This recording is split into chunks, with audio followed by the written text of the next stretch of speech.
Fala rapaziada, beleza? Começando mais um vídeo aqui no canal. O vídeo de hoje, vou falar sobre uma matéria, é bem curiosa essa matéria. Eu já falei sobre isso também, mas agora eu achei uma matéria. Então, nossa, eu estava pesquisando um recal de um carro e encontrei essa matéria aqui. Mas vamos lá.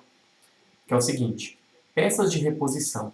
Lei que obriga as fabricantes a mantê-las é lenda. Eu já falei isso aqui que é lenda, já venho falando. Esse negócio de concessionária tem que fornecer peça, a montadora tem que fornecer peça para o seu carro por tanto tempo. Isso é mentira, isso aí. Eu já falei isso em vídeo, já falei, eu acho que foi nos meus 100 primeiros vídeos lá ano passado, eu fui falando, ano retrasado eu vim falando disso aí, eu já falei sobre isso. Mas enfim, vou falar de novo para as pessoas que começaram a ver meu vídeo agora. Vamos lá. Tá aqui, eu vou ler a matéria, tá? Depois que o carro deixa de ser fabricado ou importado, as peças de reposição devem ser mantidas durante um prazo razoável. O que vem a ser isso? Dizem que de tanto se repetir uma mentira, ela acaba virando verdade. Ah, a gente vê isso na política, né?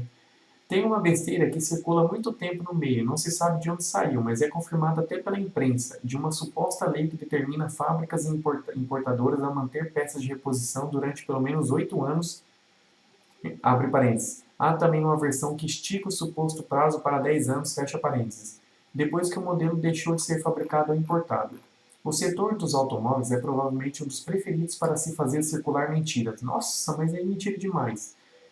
Provavelmente porque o carro pesa muito no bolso do consumidor e o deixa atento a qualquer novidade que signifique reduzir seus custos. Quem estimula essa mentira são alguns vendedores de automóveis, pois ela os ajuda a convencer clientes receosos de comprar um carro que não é mais importado ou fabricado no Brasil, pois é claro que existe o perigo de se comprar um carro que tenha problemas de manutenção, que na hora de um reparo não tenha peças de reposição no mercado. Peças de reposição são regidas pela lei do mercado. Ué, mas o que não é regido pela lei do mercado? É que é isso?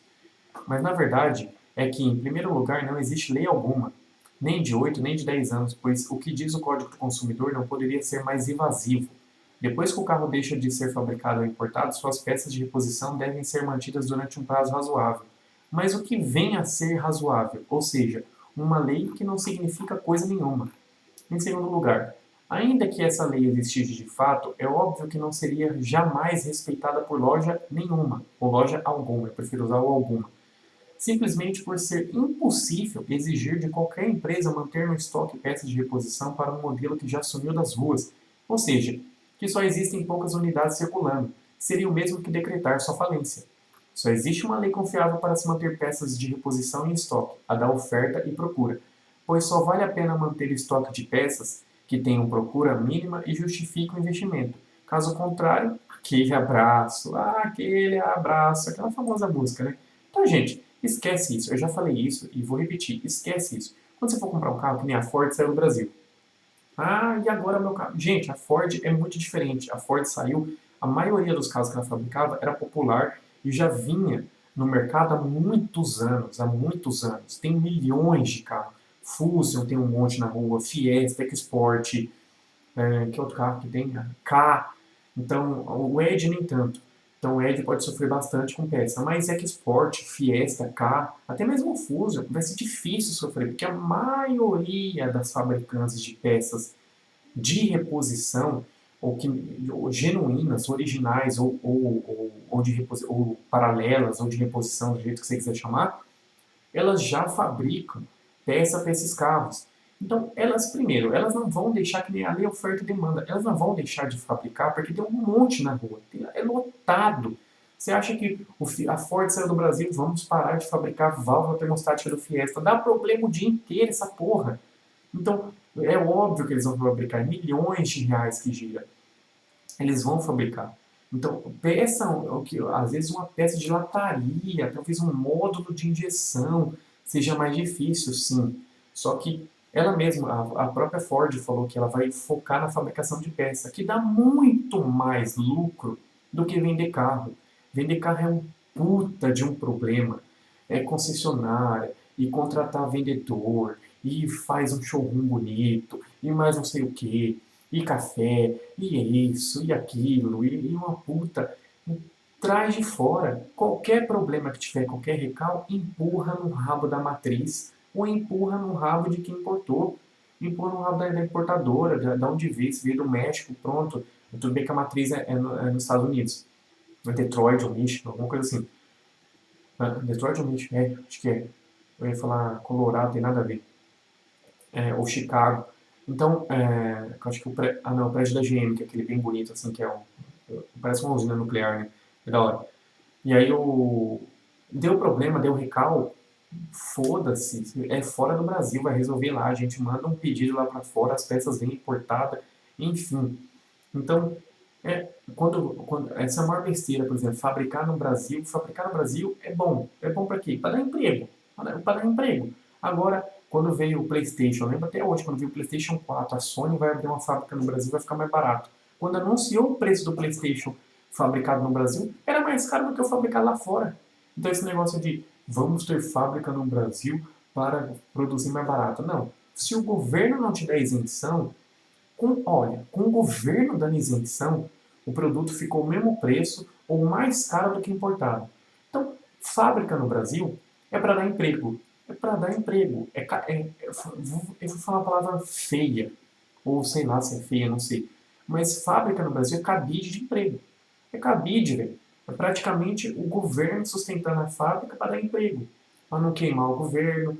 Todo mundo lembra que uma época, em 2016, em 2016, 2015, uma fábrica que também aqui em São Paulo falou que ia demitir 6 mil pessoas, 6 ou 7 mil pessoas, ou chegou a 8 mil pessoas, e na época um político top, fudido, falou assim, não, a gente dá isenção. Por quê? Imagina para você, Renanzinho presidente da república, tal, mamata, foda-se o povo. E aí, chega e fala assim, um CEO vai falar para mim, Renan, eu tenho uma fábrica que está em 11 mil funcionários. Eu estou pensando em mandar embora 8 mil. Quer esses 8 mil na sua conta? Eu vou falar para a minha assessoria de imprensa, falar que eu demiti, a minha empresa, a empresa que eu represento, demitiu porque você não tem isenção. Demitiu porque você subiu impostos. E aí, eita porra, não faz isso com o Renanzinho aqui não, pelo amor de Deus, eu te dou isenção, mas não joga esses 8 mil desempregados no meu rabo, não. Não joga, não. Eu não quero 8 mil pessoas no meu rabinho, não. Não. Deixa quieto, eu te dou isenção. Mesmo que a isenção quebre, mesmo que ele saiba que a fábrica saindo, a demissão de pessoas gere menos prejuízo para ele do que a isenção, ele vai dar isenção. Porque o ego fala mais alto. O ego, o emocional, o ego, a ideologia política fala mais alto do que a economia. É isso que quebra o Brasil. O Brasil é muito emocional, é muito ego, é muita ideologia e pouca economia. Fala de economia, filho. Eu sempre falei isso, eu não sei nem porque eu entrei nesse assunto. Mas você tem que pensar duas coisas. Para mim, nenhum presidente, nenhum governador, nenhum prefeito, nenhum senador, nenhum ministro, ele vai conseguir agradar a economia do país e agradar o povo. Ou você agrada o povo com ideologia, com emocional, falando que o povo gosta de ouvir, porque o povo brasileiro adora ouvir, não importa se você está falando mentira ou verdade, ele gosta de ouvir. É igual quando você está querendo transar com uma mulher. Você não vai falar coisas que desagradem a ela. Não, você vai falar mesmo que você minta. Você pode mentir, mas você vai falar só coisas bonitas para ela, bonita, bonita, bonita. Transou?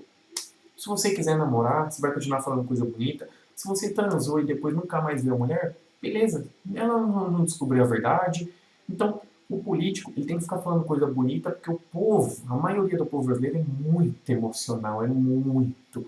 Ai, olha que lindo. É tanto filme romântico e que faz o povo chorar e tudo, e vai passar na TV e passa desgraça, e passa estupro, 5 horas da tarde, um monte de criança vendo TV, passa estupro, passa gente cortando a cabeça do outro, passa sexo com 200 pessoas, a menina foi estuprada por 200 anos, e foda-se, passa 5 horas da tarde. Por quê? Para mexer com o emocional das pessoas. Mas tem que ser racional, é por economia, é para funcionar. O país não vai funcionar ideologia, não vai funcionar ego, não vai funcionar anti-preconceito, anti-racismo, anti-nada, se a economia não estiver boa. Enquanto a economia estiver quebrada, esses discursos vão ganhar poder. Quando a economia crescer, esses discursos perdem poder. Então, ou é um ou é outro. É isso que eu vejo, é isso que eu entendo. Então, eu não entro em questão política, porque tudo é política, né? E política é chato pra cacete de falar, então nem gosto. É chato, né? Mas é importante. Então, esse negócio de peça é esse negócio da Ford sair. Eu também, se o governo parasse de me dar isenção, alguma coisa assim, eu não ficaria no Brasil. Não ficaria mesmo. Ah, fala, ai, Renan, coitado das pessoas. Sim, coitado das pessoas. Mas é coitado ainda mais de, de ter acostumado uma população há anos, né? Por exemplo, atrasar, nunca dar curso de programação para as pessoas. Curso de programação virou moda de 5 anos para cá. Ou eu estou mentindo? Programação virou moda há pouco tempo. Não era moda antes de rede social. Por exemplo, vim antes de rede. Não, bem depois de rede social começou a vir curso de programação, político vim falar de programação. Enquanto nos Estados Unidos, programação já existe há 20 anos. Curso de programação. Bill Gates fala que deveria ensinar programação desde que. O Bill Gates falou isso em 2008, 2009. O Bill Gates falou isso. E nos Estados Unidos já estava ensinando. Eu tenho um primo que mora nos Estados Unidos há mais de 25 anos. A minha prima que nasceu nos Estados Unidos, ela aprende programação, acho que antes dos anos 2000 ela aprende programação nos Estados Unidos, velho. Então, foi o problema, sim, é o desemprego, mas o problema ainda mais é o Estado que não gera novos tipos de emprego. Aqui a tecnologia demora a chegar, agora todo mundo fazendo curso de marketing digital, marketing digital, marketing digital. Todo mundo no meu LinkedIn é formado em marketing digital. Todo mundo é formado em marketing digital. Cadê as novas profissões? Cadê? Não tem. Aí fica falando, pô, o Uber dá um monte de emprego. Dá, mas tá tirando um monte de talento do mercado. Tá dando emprego, a pessoa sustenta a família, beleza. Mas engenheiro civil, advogado, dentista, tudo. Cadê os talentos indo mudar ainda mais a vida? Não estou falando que o Uber não muda, mas cadê um cara tratando a boca de uma pessoa, mexendo com eco, com emocional, com uma pessoa com dente bonito? Cadê? O cara tá no Uber dirigindo. Cadê? Cadê o médico trabalhando aqui? Cadê o engenheiro civil? Cadê o arquiteto? Cadê os caras? Então, é por quê? Porque o Estado sempre, e esse negócio iFood e Uber, para mim iFood e Uber dá emprego. Cara, eu já fiz um vídeo falando sobre isso, já peguei vários artigos, a Forbes americana fez um artigo sobre isso, falando sobre a uberização do trabalho, o perigo disso, o perigo, tudo bem, dá milhões, eu acho, dá milhões de emprego, mas é uma bosta, mas é uma bosta, não no quesito um emprego é uma bosta, é uma bosta por causa, essa pessoa em vez de estar no Uber, ela podia estar criando uma empresa top, gerando 50 mil empregos, ela poderia estar com a criatividade a mil.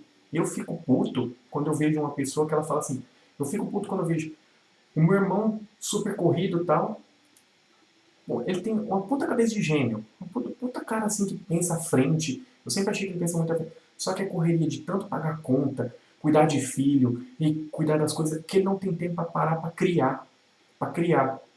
Então, é isso que eu fico puto. Às vezes o cara fica dirigindo o dia inteiro. Falta, talvez falte, ele pensar, ele parar e falar, puta, mano, se eu tivesse no escritório, se eu tivesse conversando com mais pessoas, se eu tivesse na empresa que eu trabalhava, naquela mega empresa, hoje eu já estaria com a minha empresa, já estaria assim, já estaria fora do país, já estaria não sei o quê, meu filho estaria estudando aqui, tal, tal, tal. E ele tá ali, tudo bem que tá empregado. É porque é aquilo, eu não gosto de quando fala assim, ah, pelo menos ele tem um emprego, pelo menos está empregado. Ah, você ganha pouco. Ah, mas pelo menos eu estou empregado. Pelo menos eu não sei o quê. Pelo menos, tudo é pelo menos. Pô, você está num puto emprego ruim, seu chefe. Ah, mas pelo menos a situação está difícil para ir, pelo menos eu tenho um emprego. Tudo é pelo menos. Ah, meu filho, aí sim você não, vai ser difícil você mudar. Então, enfim, esse negócio de peça tem que tomar cuidado, mas relaxa, depende do tipo de carro que você tem. Depende do tipo de carro. Tem muita gente que quer comprar carro, aquele famoso resto de rico é ruim falar, né? Porque não é resto de rico, né? É resto de rico, entre aspas, e não é resto de rico, entre aspas também. Então, depende do carro que você compra. Se você comprar que nem um Fiesta, um carro, relaxa. Você vai ter peças, você vai ter todo tipo de peças. Vai ter módulos, vai ter relé, você vai ter banco. você vai ter peça de lataria, você vai ter tudo. Aí você vai ter tudo. Agora, se tiver um edge, aí você tem que ficar preocupado. Então, eu acho que isso mudou também. A fábrica saindo, fizeram um puta escarcel, um puta rebucetê com a Ford, mas não fizeram com a GM, quando a GM falou que ia sair daqui. Então, quando ela falou que ia sair, nenhum jornalista foi e falou assim, e os perigos se ela sair? Se ela sair, o que acontece com o mercado de reposição? Não, aí não faz matéria assim, espera sair. Aí quando sai, aí começa a fazer matéria. Não, mas ela não fica. E se acontecer? E se acontecer não existe no jornalismo brasileiro, não existe. Mas enfim, então relaxa. Esse negócio de peça, faltar peça, hoje em dia, com tanto de gente abrindo autopeça aí na internet, com tanto de gente vendendo peça no Mercado Livre aí, sem nota, e um monte de coisa, vende pelo CPF, foda-se, que até foi um cara no Pânico uma vez que ele falou que só as vendas por CPF, que evita pagar um monte de imposto para o governo, só as vendas que acontecem no Mercado Livre por CPF daria 7 bilhões de reais em tributos, alguma coisa assim. Ele foi no Pânico em 2018 e 2019, que eu vi essa entrevista, que era duas pessoas do governo, 2017 ou 2018 ou 2016, eu nem lembro quando foi, mas foi antes desse governo do Bolsonaro aí. E aí foi antes. E aí ele falou que naquela época estava dando 7 bilhões em pessoas que vendiam sem CNPJ, acho que não pagam alguns tributos, né? Acho que não sei quais tributos que não pagam. Então ele falou que se fosse todo mundo se tivesse CNPJ para vender lá, daria mais de 7 bi em tributos. Imagina hoje deve chegar uns 10 fácil. Então, tem muita coisa para mudar, tem muita coisa onde arrancar, mas enfim, o vídeo é sobre essas peças. Se você tem alguma dúvida, deixa aqui nos comentários e se eu tiver tempo para ler, eu respondo você, tá bom? Então é nóis, tamo junto, um abraço e até a próxima.